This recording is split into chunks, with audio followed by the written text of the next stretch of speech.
Hello everyone, hope you're alright. Welcome to another video for the survival month series because I've had my van problems where it broke down, as you saw in the last video. Today I'm in Leverington, which is not too far from where I live, and we've got 21 cleans. Yesterday we had 20 cleans to do, but 4 of them we didn't get done. It was a mixture of we need ladders. 2 of them were because the gates were locked, and then 1 of them we just didn't do because it was chucking down with rain. So they're going to go on to what I'm going to call a catch-up day, which will happen Monday next week, because we've got another 2 cleans as well that we haven't got done during this weird period because we haven't got any ladders and we need them for them jobs. So the update for you is I've got finance on a van. I'll be picking it up this Thursday.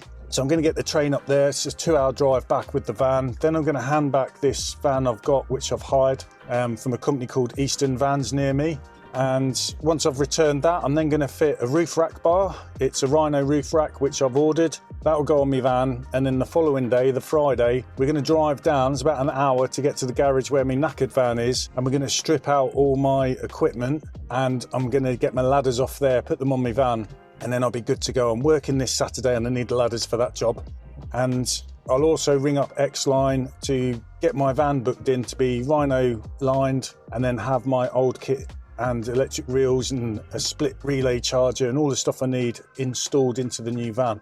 So that's done as soon as possible. So far so good with the work I've got left booked in. If I complete all that, I should cover everything and be left with a little bit of profit. So I've still got a buffer should things turn bad, but yeah, see how we go. Obviously I'm working with 2 Xline 45 litre trolleys with me and Matthew. We've got 25 litre barrels in the back of the van.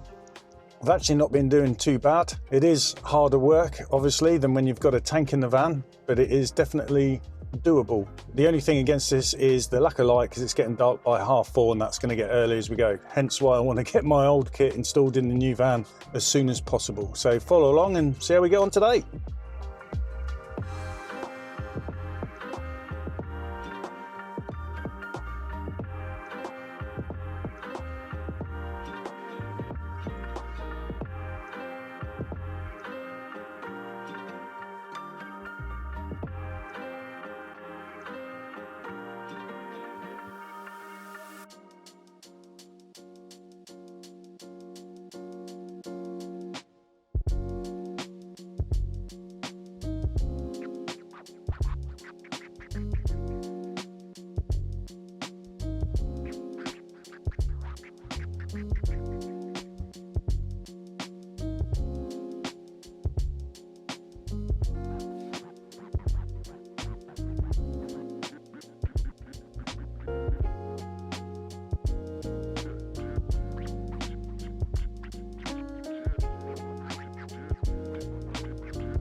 As you can see today we've got drizzle, so the light's probably not the best for filming. Tried to get some footage for you of us getting out the 45 litre trolleys. 2-man lift, they're 21 kilograms without any water. When you add water in there, so it's up to 45, 50 litres of water, so that's another 50 kilograms max of weight. So they're never completely empty. That's the beauty of working with two of us. It's 2-man lift in and out, just makes it easier on our backs because we're doing this like 20 times a day, or 40, lifting in, lifting out.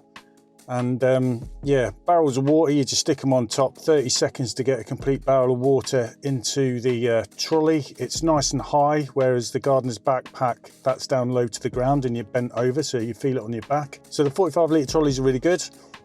The pump, the controller, exactly the same as what I'd have on my tank system, so that's what I like about it as well. So all the settings are exactly the same, and yeah, it works. Holds plenty of water, so compared to a gardener's backpack, that is double the amount, so you're half the amount of refills basically. And then what you've probably noticed is, what we've worked out is with the pole hose, rather than having it connected to the pole all times, because I like using the slick connector system and the tubeless system, I leave my pole hose attached to the trolley, and then what we do is we curl it up and wrap it around the handles, and that's made us a lot quicker at setting up and packing away as well. On my 45 litre trolley, I've got 10 metres of extension hose wrapped on there. I don't use that, I only use it when I need it basically. And what that does, it enables me to get into tight places. I can leave the trolley on one side of the house and then completely do the whole house and down the side. My pole hose is long because it's for a 35-foot pole, so that alone is plenty of length for me as well, and it just saves you having to move your trolley from window to window. Anyway, you better crack on, try and get ahead, and I'll get a little bit of footage for you and waffle here and there.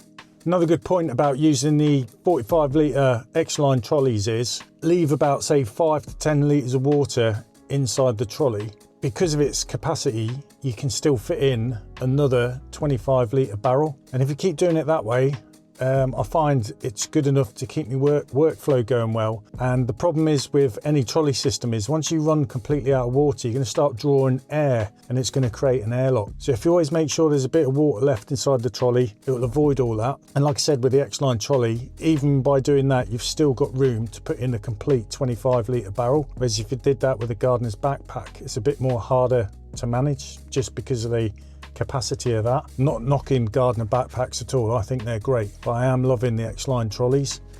If you do get an airlock system, what you do is you stick this into where you'd normally put your hose, and this just acts as a way to clear an airlock between the strainer and obviously the connection where you're going to put your hose. So it's quick and easy to fit should you get an airlock. And then off you go. So I'm loving it. Anyway, I'm back home for lunch. I'm halfway through the day and I'll see how the rest of the day goes. Hopefully all right. Hello everyone, as you can see, it's dark. We finished the last clean at 4:32. When I say the last clean, we've done 18 out of 20 cleans.